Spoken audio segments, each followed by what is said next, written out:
大家好，欢迎来到快乐手工。今天我给您带来的是这样子一款小手工是一个长条形的收纳包。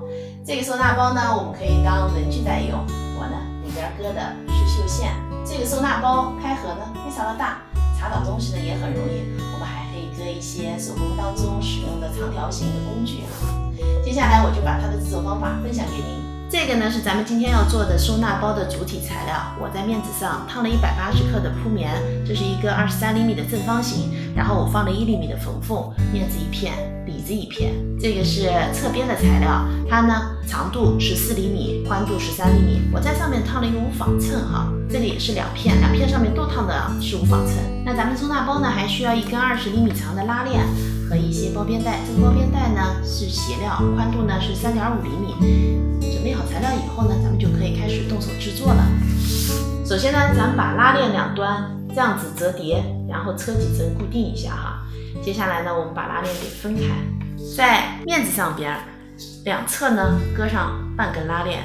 咱们这个是正方形搁哪儿都行。然后呢，盖上里子，我们两边各车一条线，两条边呢车好了。现在我们把材料翻到正面接下来呢，我们拿出侧边材料，我们把侧边材料折成这样子方法呢是这样子对折，然后两条边这样折过来。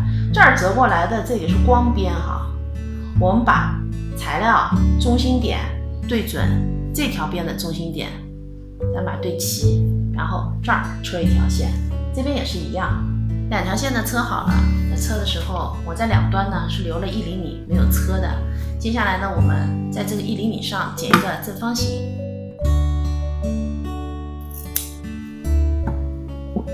剪好正方形以后呢，我们把侧边折上来，和这儿对齐，然后我们这样子车一条线。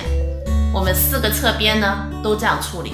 收纳包的两侧车好以后呢，我又用包边带把它们呢卷成了光边。我把拉链头也装上了。现在我们整个收纳包呢就制作完成了。